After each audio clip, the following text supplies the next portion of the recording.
not defining yourself by your work, especially when you have found some level of success. It is very easy to take reasonable pride in your accomplishments, but you can unfortunately end up defining yourself by those accomplishments. You can start to feel lost. Renee Gittins, founder of Stumbling Cat, is an indie game developer with over a decade of experience. The most empowering leadership takeaways is ownership. You set expectations, and when they are not met, it's easy to feel upset with the person who did not meet those expectations. If instead you say, as a leader, I am responsible for everything, it really frees you up and it frees your team up in order to do their best and sometimes make mistakes.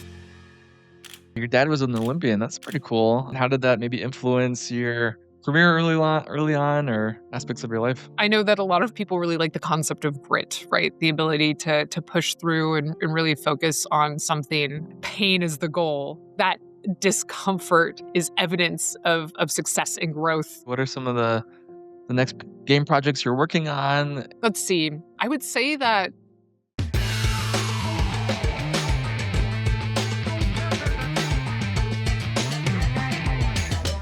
Renee, welcome to Founders and Empanadas. Thank you so much for coming on today. thank you for having me and sending me these lovely empanadas. Of course, yeah, let's dig in. What do you think? I mostly got bread that time, but I'm sure the filling will be great. That's usually what happens. Like bite 1 or 2, it just full on bread, and then starts to get good around bite 3. So we'll get into it. This was actually an empanada spot that came recommended from our previous guest that was based in Seattle. So we'll see what you think. It is really good. It's not too sweet, which I appreciate. I actually don't have much of a sweet tooth, so. Cool. Bite 2, you got into the good stuff? Awesome. Well, Renee, I'm really excited to dig in and just to kick things off, you've had a very interesting career path, going from studying bioengineering to becoming a game designer. I'd love to learn a little bit more about your advocacy towards developers and yeah, what are some of the main pain points you're seeing in the industry that you're trying to solve towards? Yeah, I am a nerd through and through, so I guess I've always been attracted to a lot of different subjects and topics. Video games for me have always been an amazing outlet slash medium of entertainment and exploration. I started playing first person shooters at like the age of 4 or 5. So I've been steeped in video games my whole life. But I didn't actually realize it was something that I could pursue professionally. I've very much been always a Jack or Jill of all trades. And that's actually one of the reasons I was attracted to engineering, because there's both the physical prototyping as well as like a little bit more of the artistic design when it comes to the physical design of stuff. And then all of the lovely problem solving from mechanical to electrical to biomechanical, which is what I got really sucked into. My senior year of college, I met some professional game developers and realized that it was a field I could pursue and sort of started trying to figure out how to turn my career into game development. I love the work that I was doing in biotech. I think it was very important. We were actually doing concussion detection and prevention. We were working like with the NFL, for example. But as a game developer, I feel like the things that you create can really impact and encourage a huge audience and really connect with people. It's a way to share a story where someone actually gets to live through that story as they play your game.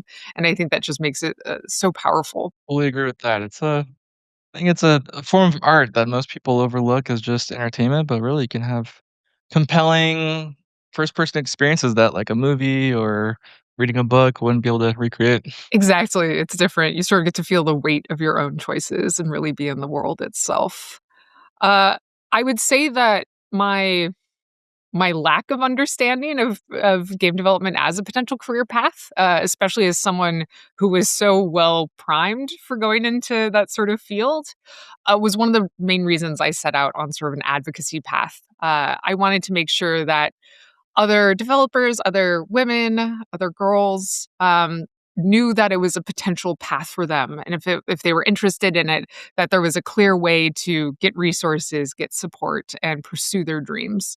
Um, and of course, I've done a lot of work for that. I've worked with the IGDA, the International Game Developers Association, everywhere from a Seattle chapter board member to the actual executive director of the org, where I represented game developer interests in front of the FTC and advocated for game developers and created resources and free conferences and everything else for them.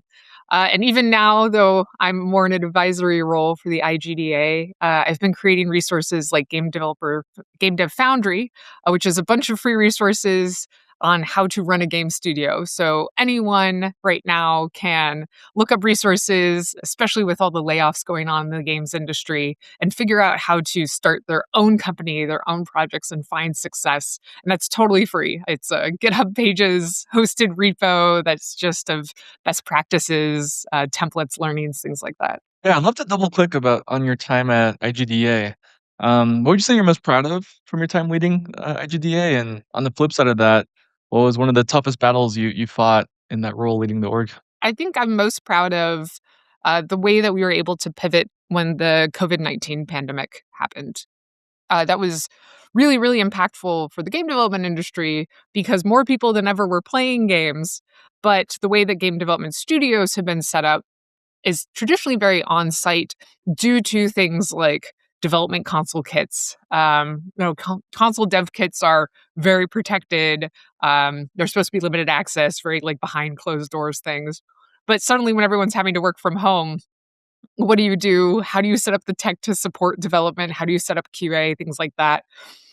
And by April 2020, we were able to host the Game Development Crisis Conference, which is a free online conference full of best practices for managing remote teams, setting up remote development, managing a community through crisis, taking care of your own mental health. We brought in experts to talk about everything that we could think of that might be helpful to game developers who are going through that transition. And I think it speaks a lot to how flexible we were as an organization that we were able to spin up a whole conference online free in just a couple of weeks from recognizing its need. Remember on our end at NeoWorks, we do a lot of game testing and player support, and it was quite the adjustment for us of moving everything to remote during the pandemic, and we've been able to continue with that setup post-pandemic as well. But yeah, I really appreciated a lot of the gaming partners we worked with of how fast, by necessity, they had to adjust their practices. Absolutely, absolutely. Um, and then with regards to the most challenging aspects, I think that it's probably making do with limited resources and trying to support tens of thousands of game developers. The IGDA, in terms of income and expenditures, is a extremely small nonprofit. We punch far above our pay grade in that regard. Um, but because of how long the organization has been around, since 1995, I think there's this sense that it's like this giant monolith, well-funded org, and our operating budget is like closer to 300 or $400,000 a year, which is so low for how much the organization gets done. Yeah, absolutely. That's impressive. Great, and I'd love to shift gears towards talking a bit more about Stumbling Cat, your indie studio, and Potions: A Curious Tale, the game you're building out. What are maybe some of the biggest challenges you faced as a first-time game founder, and any lessons learned that you can share with the other early stage founders that are listening in? Oh gosh, I think I could write a whole essay. In fact, I wrote a kit on lessons learned about that. But yeah, I think developing Potions: A Curious Tale is what I like to consider college 2.0 for me. It is a project that I started while I was in the midst of that transition from biotech into full-time game development. I had left biotech and was trying to spin up my own portfolio, and Potions was just a portfolio piece. It was not intended to be a commercial product. However, so many people expressed their interest and excitement towards it. I actually went through the process of a Kickstarter. And I would say that crowdfunding, particularly for video games, is extremely challenging these days. But still going through the process of creating a pitch deck or like a Kickstarter like proposal is a really good way to understand what you are creating, the market viability of it, and get a gauge on interest if you present it to anyone. When I talk to people who have not published a game before, they often talk about their interests and passions and stories for the game, which is great. And if you just want to make a game to share those with others, you absolutely should do that. But if you're looking to have something that's a little bit more like financially sustaining or even profitable, you really have to start understanding who your target audience is, what genre you're in, what are like the competitive titles, how do you reach that audience. And so going through that process early really helps set you up for success. And I think having that Kickstarter and going through that process early unintentionally set me up for success because I didn't know that that was the best practice at the time. Nowadays, I would absolutely say that anyone should go through that sort of planning. Um, and thankfully, the Kickstarter did fund, which meant that not only did I get some funds to pay for art and audio and other support software, but it gave me a dedicated, passionate audience that I could reach out to for play testing, for idea validation, to send them surveys to get their input on, how controllers should work in the game. And they were an absolutely, and still are, an absolutely amazing resource. So I did not kickstart enough to pay myself, though, which caused development to take quite a while. As the lead developer, I did pretty much all of the programming, most of the game design, and then all of the implementation of art and audio assets, in addition to marketing, team management, all the business stuff, taxes, the fun things. Um, but I had to work day jobs. So I was moonlighting on potions for a lot of its development, which caused it to take longer than I would have liked. But it also meant that I had no true financial pressure to get out the door early, so I didn't have to cut corners. I didn't want to cut. I was able to create like the product that I had envisioned for our audience, and it was extremely well received. We have a very positive, like 90% positive review score on Steam, which is quite impressive, especially for a first time published game. And I'm really proud of that. Um, and all of the really sweet fan mail. I didn't expect to have quite literally dozens of people emailing me and sending us the sweetest messages about how the game meant so much to them. What's the piece of fan mail that was maybe the most creative or the one that stands out the most? I would say that it's not a piece of fan mail that stands out the most to me. And this was actually something that I referred to a lot for myself to maintain motivation while in development. I showed my game very early at Geek Girl Con, which is in Seattle. It's the celebration of the geek. Um, and I was the only video game there actually at the time. It was like 2016. And a little girl was just absolutely enthralled by my booth and watching the trailer and wanting to play. And her parents came up to me and they said, "Hey, our daughter, she's 8 years old. She's in second grade and she's being bullied because she likes Minecraft.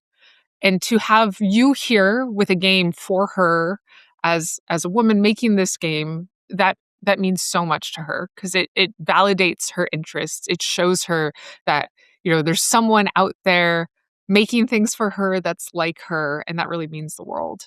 Uh, and I always tear up when I talk about that, but that was just such a sweet moment for me, knowing that just by the act of creating what I'm creating, it could be inspiring to someone who is being bullied for their passions and interests at 8, right? It's absurd. But I think that's something that I've reflected on a lot when I was feeling less motivated or feeling downtrodden, that I was doing it for little girls like her. Yeah, I don't know what those elementary school kids are talking about. Minecraft is awesome. Right? But yeah, no, such a male-dominated industry. It's really important to have someone that looks like you that you can look up to. Exactly. And I love that you took the Kickstarter approach and self-funding. I mean, talk to some game developers that when they get the pressures of either larger game studios that have invested in them or VC, that can really derail the projects. And yeah, I think more indie studios should look at Kickstarter. Actually, I have a friend's company. It's called Launch Boom. They help people get set up on Kickstarter and market their campaign. So shout out Mark from Launch Boom. But from your experience, what was like the biggest lesson learned, and what would you have done differently about your Kickstarter campaign if you could do it over again? I think my biggest lesson learned, if I were to do it again, I would have kickstarted later in the project. Um, I think that Kickstarter is a wonderful tool. Getting that community support is great, but you're also setting community expectations potentially really early in on the game development process.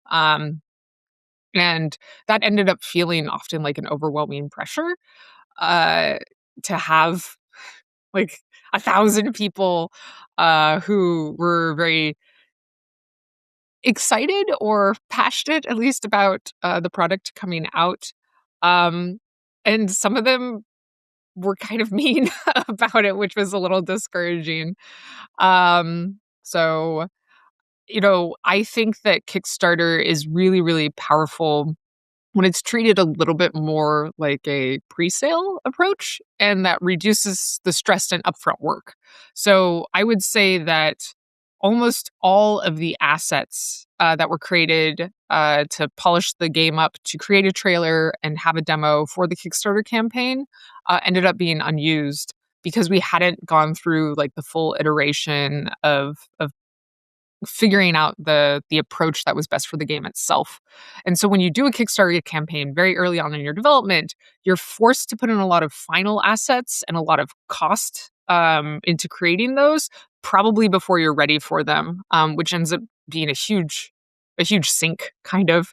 So I would actually recommend to try to self-fund Moonlight, do whatever you can until you get further on in development, and then use Kickstarting to build an audience for additional playtesting and validation and funding instead of doing it really early on in the project. Yeah, it makes total sense. Use assets that are actually going to be in the final release. So I was just yesterday talking to another founder of a indie studio. He was a former Blizzard guy out of Southern California, and we were just talking about how the rate of video game releases is growing exponentially year over year, especially post pandemic, and there's almost a oversupply of game releases.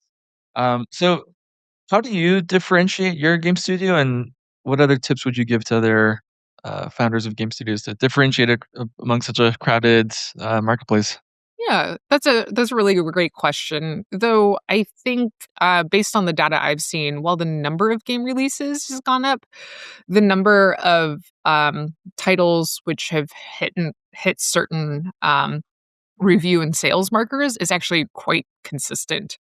Um, so I think while game development is a lot more accessible, which is great, uh, there's a lot of titles that are going out there that are not necessarily commercially viable, even if they were less in a less crowded space, which I think makes it a little less scary. There's a lot of things that are you're not really competing with if you're taking your project commercially seriously. Um, I do think standing out and marketing is very difficult, but you are empowered by platforms like Steam if you manage to do that successfully. Very algorithm based, very traction based. And so taking advantage of those opportunities where the algorithm is going to be a little kinder to you, such as when you release your Steam page, when you release your demo 2 weeks before your title launches, and on the launch day itself, can help you a lot. And these days, I would say that traditional marketing is very difficult to do, and instead, social media marketing is a lot more advantageous if you can be authentic or if you can figure out how to make your audience act authentically. Um, so, like, have them promote yourself. I think that Rocket League actually did a really great job with this. Everybody knows about Rocket League now. That's the car soccer game. And the reason everyone knows about it is because they created an in-game video slash GIF creators. You can record your coolest moments and easily upload them online, which meant that tons of people were, you know, putting all these trick shots online and getting lots of views and interest without them actually having to do much upfront marketing themselves. They actually got marketing through a tool. Um, Similarly, I've seen a lot of success if you have games that people can talk about or want to share. All of these like friend slop games are really good for Twitch streamers because they're silly. They have a lot of dynamic interaction, and that's a great marketing tool. But if you don't have something like that, I would say that Potions doesn't necessarily. Instead, you can speak as an authentic and passionate creator, and that's what has worked for me. I have found that TikTok videos and such, of game scenes aren't nearly as impactful as me talking about the game. And in fact, one of the most impactful things that I ever do is if I have a Steam sale or something that's going on, if I stream myself playing my game while talking about it on my Steam page, it increases my conversion rate by like 500%. It's absurd how much you can impact people by just talking about your passion about the game itself and why you made the decisions you do, and people can sort of see the creator behind the art, and that has worked very well for me. I love that. Yeah, and it doesn't need to be high production quality. It can just be informal, you going through in an afternoon playing your own game. That's awesome. Very cool. I think we need a little, yeah, empanada intermission. How's yours coming along? Good. I'm almost done with my first one. I'm eating them in order to try to keep them warm as possible. I love it. So, I'd like to shift focus a little bit, and one of our biggest topics on Founders and Empanadas while we're eating comfort food is getting into the uncomfortable topics of being a founder and mental health and just lifestyle considerations. And just after so many years and so many demanding roles, you've said that you're now working on rebalancing your life and priorities. And that's something that I know I struggle with, and a lot of founder friends where we put so much of our identity into our own business. But yeah, I'm just curious to hear, what does rebalance look like for you, and um, how have you maybe made some adjustments in your personal life while still having the demands of running your own indie studio? Well, I think you sort of hit the nail on the head, at least for a component there, which is not defining yourself by your work, especially when you have found some level of success. It is very easy to take reasonable pride in your accomplishments, but you can unfortunately end up defining yourself by those accomplishments, which means if additional accolades and success and such aren't rolling in at the same rate, you can start to feel lost. Um, so, a big part of the rebalancing I've been doing is just thinking about who I am as a person outside of my work and accomplishments. Um, and to instead of focusing on personal success and achievements, to focus on appreciation of the things around me. Appreciate delicious empanadas, appreciate cat snuggles, appreciate the cool, crisp air we have right now in the Pacific Northwest. Um, and it is that grounding and refocusing that helps me really de-stress and appreciate the things that I do have and the things within what I like to consider my circle of control, which is a very stoic concept. Um, and when I talk with my mentees, I do a lot of mentorship of other game developers and studio founders. One of them has joked that it feels like game dev therapy more than game dev business advice, because so much of being an entrepreneur, of running your own studio, of putting your art out there to be criticized and then take that feedback constructively, is about having good mental health and a good approach. And so I think that for me, there are a few things that have really helped: appreciation of the small things, sort of forced executive management, I keep a a journal on my desk that is just for personal stand-ups. So every day I come up with my task list of things to do for the day, and then I check those off as I accomplish them.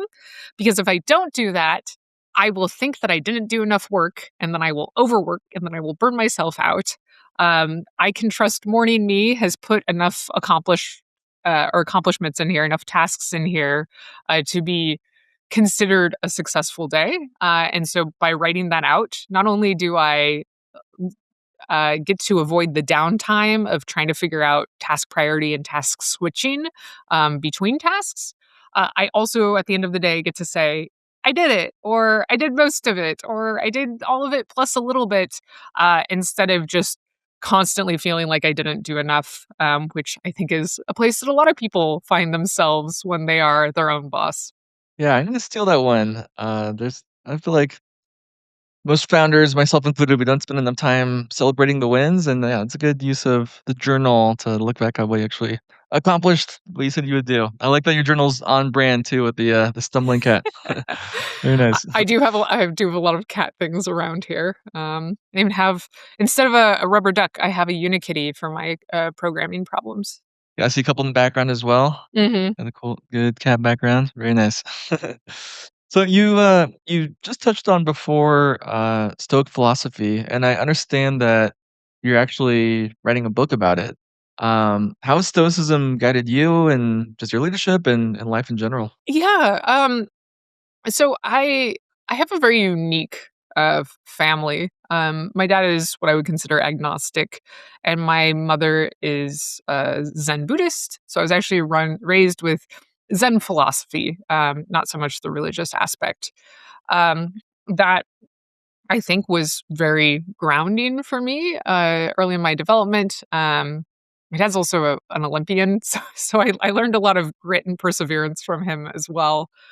And then a few years ago, actually, when I met my husband, he introduced me to Stoicism. I was vaguely familiar with it, but not really well read on it.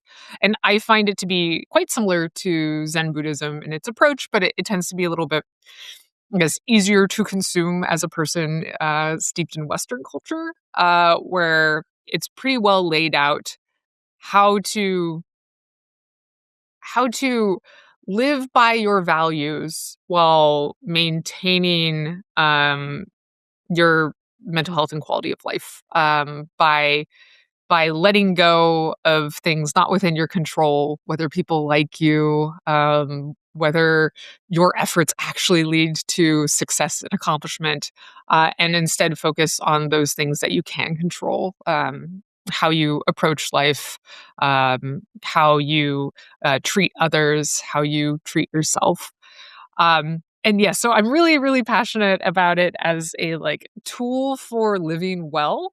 But I note that a lot of the resources for modern stoicism are is often like co-opted by people that women and other femme identifying folks don't always find as palatable. Some of them are downright toxic. Some of them are less so, but it tends to be like really male coded frequently. And so I wanted to bring some of my favorite lessons of stoicism, some of my little life tips and tricks, like my daily to do list, and then a lot of my leadership values into a single resource that feels very welcoming to a femme audience. And so the current working title is The Bad Boss Witch Guide to Rule Your World. Because and I really like sort of that tongue-in-cheek sort of witchy theming because it helps it from feeling too lectury. I've been writing this book for a little while and trying different tones, and it was only recently when I figured this sort of tongue-in-cheek, witchy, fun tone that it really has connected with me, and I think it'll connect well with the audience I'm targeting. Also very on brand with potions. I love it. Very on brand with potions. I already have all like these potion graphics and stuff. I might as well reuse them. Yeah. The ones from Kickstarter that you didn't end up using in the game. There you go. And I'm curious, what are some of just your core values that you implement leadership, and that you're going to talk about maybe a preview of what you're going to share in the book. Yeah. Let's see. I would say that one of the most empowering leadership takeaways that I have learned is ownership. Um, and earlier on in my career, I felt like there was a lot of there's a lot of strife, and I see this in other leaders too, where you feel that you set expectations, and when they are not met, uh, it's easy to feel upset with your team or the person who did not meet those expectations. If instead you say, as a leader, I am responsible for everything, it really frees you up in terms of like mentally and emotionally, and it frees your team up in order to like do their best and sometimes make mistakes. And so, for example, if you assign someone a task and that task is not accomplished, then you can look at it not like this person failed. You can say something failed in this person accomplishing this task. Either I didn't communicate the task well enough to them, or I didn't provide them the support they needed, or I didn't provide them the training they needed, um, or I didn't make them feel like they could ask for these aspects of support that they needed. Or, ultimately, I hired the wrong person. This person was not fit for this task or for this role on the team. Um, and it was like day and night when I sort of incorporated that into my own leadership, because suddenly I could take ownership of everything. And my teams felt really, really empowered. They felt that I respected them and protected them, and that they wanted to do well for me. And anytime something went wrong, we were focused on the solution, not on who was to blame. Because it was very easy to separate blame.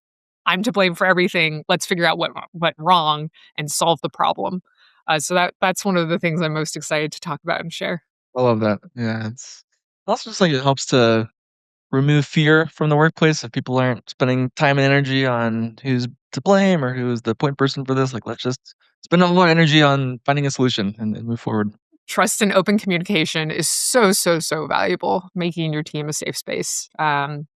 And I mean that in the like crucial conversations way, which is one of my favorite books that I recommend to anyone, whether you're in leadership or not.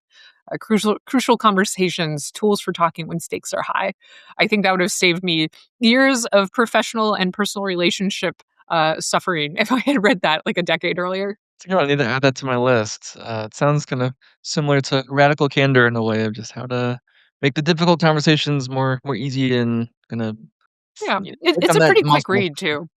Yeah. So awesome, Renee. Well, you mentioned earlier that your dad was an Olympian. That's pretty cool. How did having your dads and like the level of competition and commitment, how did that maybe influence your career early on or aspects of your life? Yeah, it's only more recently that I've really considered what that has done for me. I know that a lot of people really like the concept of grit, right? The ability to push through and really focus on something. And I would say that he had definitely cultivated grit in me. And a lot of that was through athletics.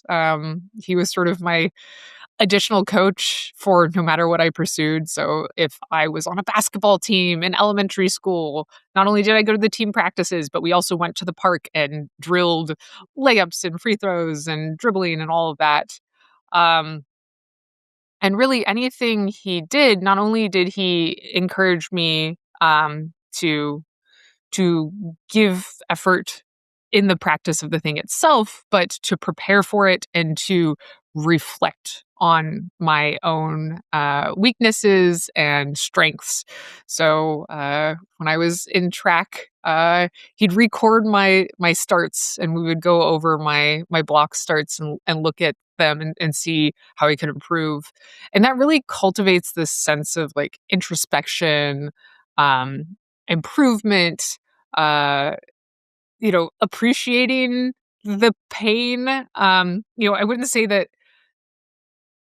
pain is the goal. But when you recognize, the way that you grow muscles is by micro tearing them through exertion, you sort of understand that like that discomfort is evidence of success and growth. And he cultivated that far beyond athletics. He bought me high school pre-algebra textbooks while I was in elementary school and encouraged me to do algebra lessons during the summer. And so it really cultivated this self-education, self-reflection, driving towards improving myself in any aspect I can, which I think is still one of my biggest passions. I always want to be a better cook and a better leader and a better communicator and a better TikToker, which is not my favorite thing, but I still try to improve on everything I do. And I think it's a great way to approach life. It's a very invigorating way to approach life.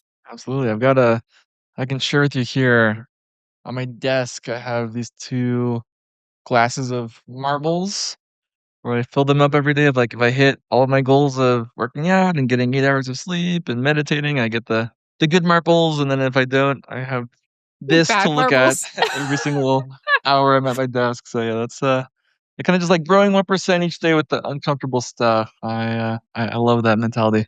Do you feel like your shame marbles are helpful? They do. I've got a weird psychology where I need in my face shea marbles every day. Like the act of having to put a marble in that glass is like the biggest motivator for me to not have to do that. So yeah, it works for me, maybe not for everyone though.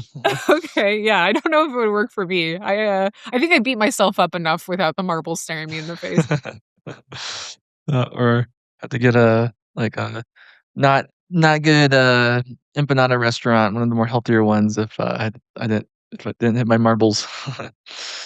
Awesome. Well, Renee, let's fast forward. Let's say it's 2030. What does Stumbling Cat look like? Maybe what are some of the next game projects you're working on? And I'm also curious, maybe how do you leverage AI more? And yeah, what's different about how your studio looks a couple years out? Yeah, I kind of touched on this before with the whole Rocket League talk. I think that it is almost unsustainable to try to set yourself up as your own marketing arm. I have done that mostly for potions and my other work, but I think it will be much easier to succeed on the next project by making the project itself a marketing effort. And so right now, I'm actually working with my husband on this. He is working on developing a Twitch API layer integration along with matchmaking so that anyone who is playing the game, any streamer who's playing the game, can easily engage with their chat community, which will make the game very appealing to streamers, particularly mid size streamers who don't necessarily have the bandwidth and overhead to set up all of these ridiculous integrations to make other games engaging for their chats, where people can spend bits or subs to have an effect on things in the game itself. So that's what I'm excited about on like the pure tech side for our next project. And then the project itself, we're looking at it to be a party game, sort of a la Mario Party style. But inspired by like the Yakuza mini games and a little bit more like skill oriented mini games than Mario Party is traditionally, with a sort of fun friend slot physicsy overworld. So the setting for it is you and your coworkers have just missed last train in Tokyo, and you need to navigate through the neon lit streets on your way home while you're competing to see who the best salary person is. And so you are competing on karaoke or running up a bill at conveyor belt sushi inspired by Pokemon Stadium Lickitung Sushi, which was one of my favorite party games. um, and it's just intended to be really fun, where you're controlling these adorable sort of chibi salary people through these streets with all sorts of different obstacles and ways to interact and hinder and help each other on your adventure. And so I'm really looking forward to that. Love that. You gotta jump over the drunk salaryman that spent the night sleeping on the street. That's Exactly, cool. exactly. Well, definitely share that with me when it goes live. I wanna play with some members on my team. Cool, and, the previous project sounds really compelling of the Twitch API integration to connect streamers. What games will it integrate with?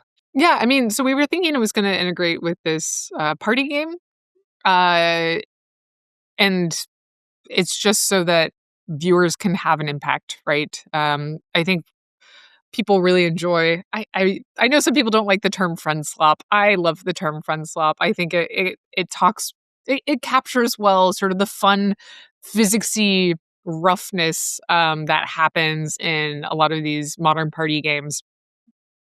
But I think that, as always, doing something to have your audience more engaged and feel impactful to the streamer, it can be beneficial. So if your audience can pay to spawn a slippery pool of water, or a vending machine that gives you a bonus when you use it, I think that that's going to be really fun and compelling. And unfortunately, from our investigations, the current Twitch API integration for things like Unity is just flat out broken. So not a lot of other games have done this, and it's requiring a kind of a heavy lift to make a very flexible version ourselves. But I think it's going to be well worth the effort for both this next game and our future titles. And could potentially be a pretty compelling product on its own, depending on how easy it is to integrate with other dev teams' work. It's cool. Awesome, Renee. Well, I'm curious, are there any books that you're reading that you think the founders listening in on should check out that would be helpful?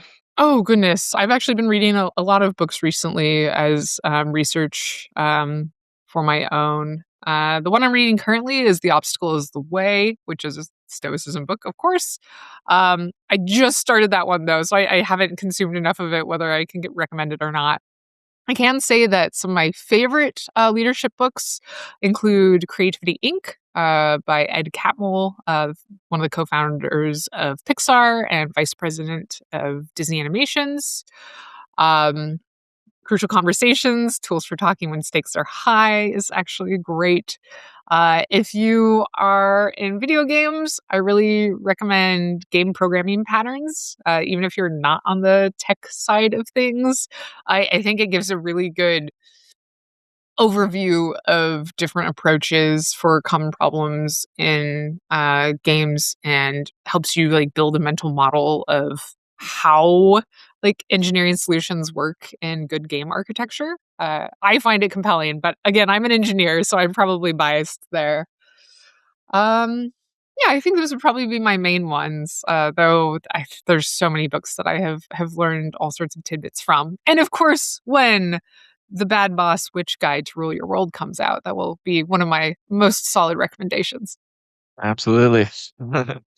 Awesome. And this is a question I like to wrap things up with for all the founders I bring on. What's one strongly held belief that you have that you think 99% of other founders would disagree with? I think it is that you need boring time. Um, I think that we are so compelled to over optimize every minute of our day, particularly as founders when we have high pressure. People listen to podcasts in the shower and on their drive to work, and try to min max even the aspects of their hobbies. And one thing that I try to do is I try to spend an hour every day doing nothing. Um, I will sit on my deck with no phones, no books, no podcasts, and just sit there. And that gives your brain so much space to just be and process. And I almost always, as I am sitting there with no goals in mind, uh, end up coming up with some really creative ideas and solutions. And I think going out there without expectations or goals is really key to letting my brain turn off like the goal-oriented approach and wander into things that have been put on the back burner and find out ways to solve for those problems or to even, figure out things about myself and that introspection that I think is so important. So I think that we all need boring time that is not perfectly managed and curated to be our best selves. That's a good one. Do you usually do it the same time of the day? Is it like in the afternoons, mornings? My days are all over the place because of various meetings, so it's really just when it's warm enough outside and I have a break in my schedule. Awesome. Well, Renee, where can people find out more about you and Stumbling Cat online?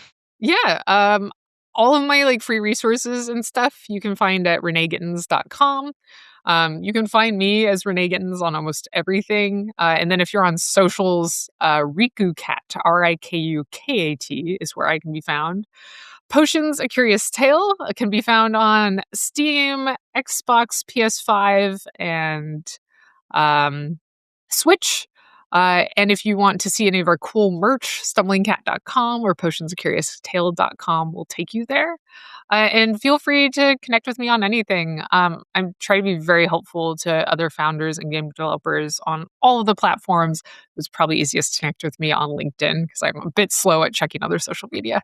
Amazing. Thank you so much. Well, I've got one more empanada on my end to eat through after this, but really, really appreciate you coming on today and lots of good insights. And yeah, I'm looking forward to the party game and reading your book when they come out. It's been my absolute pleasure. Thank you for having me and for treating me to these wonderful empanadas. Yeah, cheers.